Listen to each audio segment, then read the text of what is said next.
আশা করি স্থির তড়িতের ঢাকা বোর্ডের 25 সালে একটা প্রশ্নটা দেখছো, খুব ইজি প্রশ্ন ছিল, এবং আমি ওখানেই সিলেট বোর্ডের প্রশ্ন দেখাইছিলাম, কারণ তোমার জন্য ট্রাই করতে পারো। তো আশা করি তোমরা ট্রাই করছো, কোনো প্রবলেম ফেস করছো, এই জন্য প্রবলেম দেখছো। যদি প্রথম দেখে থাকো কেউ, তোমাকে প্রশ্নটা একবার ভাবো, চিন্তা করো, তারপরে ভিডিওটা দেখো, বেটার হবে। আমরা লাস্টে একটু ছোট্ট করে অ্যানিমেশনে দেখবো যে এটা কিভাবে ছবি তৈরি করে, ঠিক আছে? সো আমরা চলো প্রথমে প্রবলেমটা সলভ করি। তার আগে একটা পড়ি, না বুঝলে যদি প্রবলেম ব্যাখ্যা করার পর না বুঝে বুঝতে পারো, তাহলে তুমি আবার ভিডিওটা কন্টিনিউ করো, বাট বোঝানোর পরে তুমি এখানে ট্রাই করো প্রশ্নটা। দেখো, এ বিন্দুতে একটা চার্জ আছে, সেটা হচ্ছে ধনাত্মক চার্জ। বি বিন্দুতে একটা চার্জ আছে, ঋণাত্মক চার্জ। আচ্ছা, চার্জ দুটোর মধ্যবর্তী সেপারেশন আছে 1 মিটার। খুবই ভালো কথা। গ নম্বর প্রশ্ন বলছে বিতে চার্জের মান কি পরিবর্তন করলো? তাহলে বি এর চার্জের মান পরিবর্তন করতে হবে। আচ্ছা, ভালো কথা, পরিবর্তন করবে। বল ও কুলম্ব ধ্রুবক একই হবে, তার মানে তোমার যে বল প্রযুক্ত হবে সেই বলের মানটা কার সমান হবে? কে এর সমান হবে। কে মানে কত? 9 × 10⁹ newton metre square per coulomb square. তার মানে তোমার বলের মান কে এর সমান হতে হবে। তার জন্য এই যে বি বিন্দুতে থাকা যে চার্জটা আছে এর মানের কি পরিবর্তন করবে? খুবই ইজি প্রশ্ন, তো তুমি ট্রাই করে দেখতে পারো। নেক্সট হচ্ছে ঘ নম্বর প্রশ্ন, উদ্দীপকের এ গোলকে, তুমি এটা ট্রাই করতে পারো, এটা প্রশ্ন মধ্যে ধরে উদ্দীপকের এ গোলকে, মানে এই গোলকটাতে বা এই বস্তুটাতে আরো 1 কুলম্ব আধান যুক্ত করা হলো। তাহলে দেখো, এটা কি ছিল? অলরেডি পজিটিভ 1 ছিল, আরো পজিটিভ 1 বাড়ালে কত হবে? +2। তার মানে এর ভিতরে চার্জ হবে +2 কুলম্ব। করলে পরিবর্তিত অবস্থার সাথে পূর্বের অবস্থার তড়িৎ বলরেখার বৈশিষ্ট্যের পরিবর্তন চিত্র এঁকে ব্যাখ্যা করো। এর মানে মেনলি তোমাকে বলরেখার ছবি আঁকতে, তড়িৎ বলরেখার। হয়তো তুমি পারো, আমি একটা দেখাই দিই। ধর একটা পজিটিভ চার্জ, এটা নেগেটিভ চার্জ, কি হয়? বলরেখা পজিটিভ থেকে বের হয়। দেখো, এমন প্রশ্ন কিন্তু সচরাচর আসে না, কিন্তু এবার দিছে সিলেক্ট করবে, তোমার কোনো কিছু বাদ দিলে চলবে। আচ্ছা, নেগেটিভ চার্জে কি হয়? জিনিসগুলো প্রবেশ করে, যেগুলো বলরেখা পজিটিভ থেকে বের হচ্ছে সেগুলো নেগেটিভলি প্রবেশ করে, ঠিক আছে? এমন দেখতে হয়। আমরা লাস্ট একটু অ্যানিমেশনে দেখবো যে এগুলো ছবিগুলো কিভাবে ড্র করে, ঠিক আছে? চলো তোমরা ক নম্বর সলভ করে দিই। তাহলে গ নম্বর কি বলছে? তোমার বি এর চার্জের মান বের করতে বলছে। বি বিন্দুতে যে চার্জ পেলাম এটা কিউব, এর মান কত? আই ডোন্ট, মানে 2 দেওয়া আছে, বাট কত হলে এই দুটো সমান হবে সেটা বের করতে বলছে। তাহলে কিউ এর মান তুমি জানো 1 কুলম্ব, এ আর বি এর মধ্যবর্তী দূরত্ব জানো 1 মিটার। প্রশ্ন মতে এফ সমান কে হবে? কে হবে, যেখানে কে হচ্ছে কি কুলম্বের বল ধ্রুবক। কে কি? কুলম্বের বল ধ্রুবক, ঠিক আছে? এবং এর মান কত হয়? 9 × 10⁹। এটা কিন্তু ফিক্সড মান, একক হবে newton metre square per coulomb square. এটা কিন্তু ফিক্সড, এটা চেঞ্জ করা সম্ভব না। হ্যাঁ, চেঞ্জ করা সম্ভব, মাধ্যম চেঞ্জ করবে। নর্মালি শূন্য মাধ্যমে এই মানটা ফিক্সড। এবার এটা মানটা কোন মাধ্যমে? শূন্য মাধ্যম। মাধ্যম চেঞ্জ হলে কে এর মান চেঞ্জ হয়। শূন্য মাধ্যম মানে কি? যেই মাধ্যমে কোনো বাতাস টাতাস টাইপের কিচ্ছু নেই, একদম ফাঁকা, ভ্যাকিউম স্টেট বলে যেটাকে, ঠিক আছে? যেমন মহাশূন্যের কথা ভাবতে পারো, যে পৃথিবীর বাইরে যে মহাকাশ আছে সেখানে কোনো মাধ্যম নেই। অনেকে এক সময় ভাবতে ইথার নামে কোনো মাধ্যম হয়তো আছে, বাট কোনো মাধ্যম এক্সিস্ট করে না। তাহলে তুমি জানো এই নিউটনের কুলম্ব ফোর্স কত? কুলম্ব ফোর্স হচ্ছে F সমান K q A q B divided by charge দেওয়ার মধ্যবর্তী দূরত্ব আর স্কোয়ার সমান K। এবং যেহেতু আমাদের উভয় পাশে K আছে, এই কে কাটা দিলে এভাবে থাকে কি কিউ এ কিউ বি ভাগ আর স্কোয়ার। এখানে মজার বিষয় হচ্ছে কত বসাবো। এখানে অনেক পাবলিক আছে যারা এখানে শূন্য বসাই দেয়, ভাই কে কিন্তু কাটা বাদ, তার মানে কেউ নাই শূন্য। বাট না, এখানে কত হয়? এখানে 1 হয়, কারণ এখানে কে কাটা মানে কি কে দ্বারা ভাগ করছে, আর কোনো কিছুকে ভাগ করলে মান কত হয়? সিম্পলি 5 কে 5 দ্বারা ভাগ করলে 1। তাহলে কিউ এ কিউ বি ভাগ আর স্কোয়ার, যেখানে কিউ এর মান তোমার বলে দিছে কয় কুলম? 1 কুলম। এই মানটা লিখে ফেলো এখানে 1 ইন্টু কিউ বি এর মান কত বের করতে হবে, ভাগ আর স্কোয়ার সমান 1। আর এর মান বসে দিই, আর এর মান কত? 1।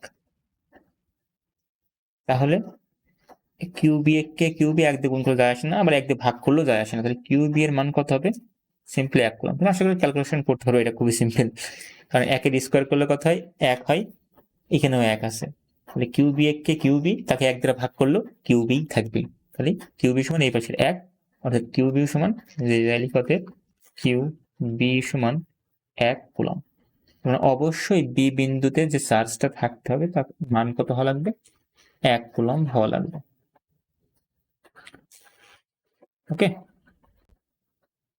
তাহলে কিউ এর মানে কি পরিবর্তন করলে কি পরিবর্তন করতে হবে? বলের মানে কি পরিবর্তন করতে হবে? চার্জের মানের, দেখো চার্জ আগে ছিল কত? -2 কুলম, এখন দেখছি কত হয়েছে? +1 কুলম। তাহলে কতটুকু পরিবর্তন করা লেগেছে? কিউতে 3 কুলম চার্জ যোগ করা লেগেছে। কারণ অথবা 3 কুলম চার্জ যোগ করে এভাবে বলো যে বি বিন্দুতে বি চার্জে 3 কুলম চার্জ যুক্ত করলে বা 3 কুলম পজিটিভ চার্জ যুক্ত করলে বল এবং কুলম ধ্রুবক একই হবে। কারণ এখানে পরিবর্তনটা চেয়েছে, কত হবে সেটা না। সো আগে ছিল কত? আগে ছিল হচ্ছে -2 কুলম, ওখান থেকে হচ্ছে +1 কুলম। তাহলে তোমার পরিবর্তনটা বের করতে হবে, এবং পরিবর্তনটা কত হবে? এবং এখানে চার্জ না দিলে তো পজিটিভ হয় না, হয় তোমার কি করতে হবে? এখানে 3 কুলম চার্জ বের করে নিতে হবে। হ্যাঁ, এটাই করা বেটার। প্রশ্নটি এভাবে লেখা বেটার যে বি চার্জ থেকে 3 কুলম নেগেটিভ চার্জ বের করে নেওয়া হয়েছে, অথবা 3 coulomb charge positive 3 coulomb charge প্রবেশ করানো হয়েছে বোতার উপর। ঠিক আছে, প্রশ্নটা ইজি ছিল, বাট অনেকে পিছিয়েও গেলে যেতে পারে এই বল ও কুলম ধ্রুবক একই হবে বলে। ওকে, নেক্সট একটা প্রশ্ন এটা দেখে রাখতে পারো, আমরা নেক্সট ক্লাসে সলভ করে দেবো। বরিশাল বোর্ড 2025, খুবই সুন্দর প্রশ্ন। তাহলে আমরা এই প্রশ্নটা আসি, আচ্ছা উদ্দীপকের এ গুলোকে আরো 1 কুলম চার্জ যুক্ত করলাম। 1 কুলম চার্জ যুক্ত না করে আগের অবস্থাটা চিন্তা করো, যখন 1 কুলম চার্জ যুক্ত করা নেই, মানে এখানে আছে +1 কুলম চার্জ, এখানে আছে -2 কুলম চার্জ। তাহলে আমার বদরেখাটা দেখতে কেমন হবে? আর যখন এখানেও 2 কুলম আছে, এটা পজিটিভ 2 কুলম, 1 মিটার দূরে এটা নেগেটিভ 2 কুলম। তাহলে দুই ক্ষেত্রে বলরেখার কি পার্থক্য হবে? তোমার জেনে রাখা দরকার যে চার্জের মান যত বাড়বে বলরেখার সংখ্যা তত বাড়ে। মানে দেখানোর ক্ষেত্রে অনেক বাড়ায় দেখাতে হয়, ঠিক আছে? বলরেখার সংখ্যা তত বাড়ে বা বলরেখার ঘনত্ব বাড়ে, বলরেখার ঘনত্ব বাড়তে থাকে। একইভাবে চার্জের মান যত কমবে বলরেখার সংখ্যা তত কমবে বলরেখার ঘনত্ব তত কমবে এবং তত কম বল প্রয়োগ করবে। ঠিক আছে, আচ্ছা তাহলে নর্মালি যদি আমি +2 কুলম্ব এবং -2 কুলম্বের ক্ষেত্রে বলরেখার ছবিটা আঁকি তাহলে কি হবে, দুইটারই বলরেখা সমান হবে, অর্থাৎ পজিটিভ থেকে যেটা বের হবে সেটা সরাসরি নেগেটিভে ঢুকবে, কোনো সমস্যা নেই। একইভাবে ঢুকছে, এটা আমি ছবি অ্যানিমেশনে দেখাবো কারণ এখানে আঁকা খুবই ডিফিকাল্ট, হাতে তোমার পরীক্ষা আঁকতে হবে এইভাবে একদম স্মুথ হবে। এটা দেখতে পারেন কি স্মুথ হচ্ছে না, বাট যতটা সম্ভব স্মুথ হবে। এরপরে আরো আছে যেটা বের হয়েছে এখানে প্রবেশ করছে, এখান থেকে বের হয়েছে এখানে প্রবেশ করেছে, এখানে প্রবেশ করেছে, তাহলে এখান থেকে বের হওয়া লাগবে, এখান থেকে বের হয়েছে, এখান থেকে বের হয়েছে, একইভাবে এখান থেকে প্রবেশ করবে, এর মধ্যে প্রবেশ করবে। দৃশ্য অনেকটা এমন হবে, দেখতে সুন্দর হয়নি? চলো আমরা একটা অ্যানিমেশনে দেখি কেমন হয়। সো চলো আমি আগে ব্রাউজারে যাই, দেখতে পাবো প্যারা নেই। চার্জ ইলেকট্রিক ফিল্ড সিমুলেশন, আমি নিজে লিখতে পারো, ইলেকট্রিক FILD ফিল্ড সিমুলেশন। চলো এবার তোমাকে দেখাই। আমরা যাবো হচ্ছে ডিসপ্লে ক্যাপচারে, এটা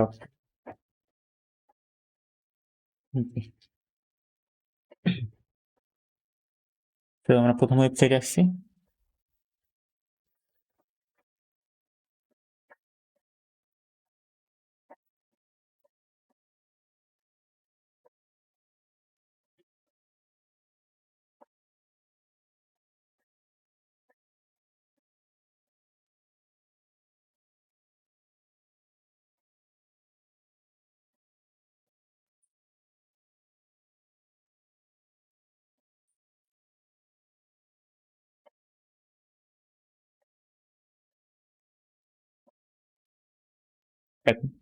একটা পজিটিভ চার্জ রাখলাম, এই যে ইলেকট্রিক ফিল্ডগুলো সব বাইরের দিকে বের হচ্ছে, সব বাইরের দিকে বের হচ্ছে। একইভাবে যারা নেগেটিভ চার্জ এখানে বসে, তাহলে দেখো ইলেকট্রিক ফিল্ড যদি আমি এটা বাদ দিই, এটা মনে হয় এখন আমাদের চিত্রে নাই, তাহলে কি হচ্ছে দেখো সব ইলেকট্রিক ফিল্ড ভিতরের দিকে ঢুকছে। এইবার যদি এই পজিটিভটাকে কাছে নিয়ে আসি তাহলে একটু খেয়াল করো, পজিটিভ থেকে ইলেকট্রিক ফিল্ড বের হচ্ছে, নেগেটিভে প্রবেশ করছে, পজিটিভ থেকে বের হচ্ছে, নেগেটিভে প্রবেশ করছে। এই ইলেকট্রিক ফিল্ডের সাহায্যে কি করে আসলে এরা বল প্রয়োগ করে। ঠিক আছে, যদি গ্রিড দাও, গ্রিডে ভালো লাগছে না, আচ্ছা আসলে বুঝতে পারছো। এখানে ভ্যালু চেঞ্জ করা মেবি অপশন নাই,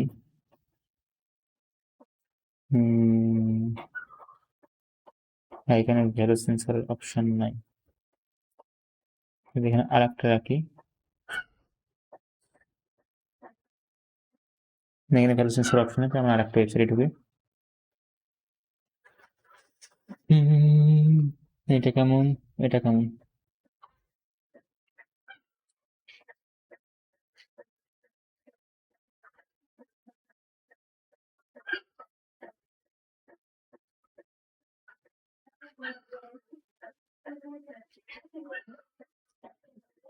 এই যে দেখো এখানে দেখো, এটা হচ্ছে তোমার চার্জ 1, এটা হচ্ছে চার্জ 2, এটা 2 কুলম্বের চার্জ, যদি আমি 1 কুলম্ব বানাই তাহলে দেখো দুই জিনিস খুবই স্মুথ, যে কটা বের হচ্ছে সে কটাই প্রবেশ করছে, এই যে পজিটিভ থেকে বের হচ্ছে, নেগেটিভে প্রবেশ করছে। এখন যদি তুমি নেগেটিভ এক বাড়াই দাও তাহলে কি হচ্ছে দেখো, পজিটিভ থেকে যতগুলো বের হচ্ছে সবগুলো, পজিটিভ যেগুলো সব বের হচ্ছে সবগুলোকে কি গ্রাস্প করে নিচ্ছে এই নেগেটিভটা, এবং কিছু বাইরে থেকেও আসছে বা বাইরে থেকেও প্রবেশ করছে। বাট যখন সমান হয়ে যাচ্ছে তখন কি হচ্ছে দেখো, যতগুলোই চার্জ ততগুলোই প্রবেশ করছে। ঠিক আছে, আশা করি তুমি বুঝতে পারছো। চলো এবার আমাদের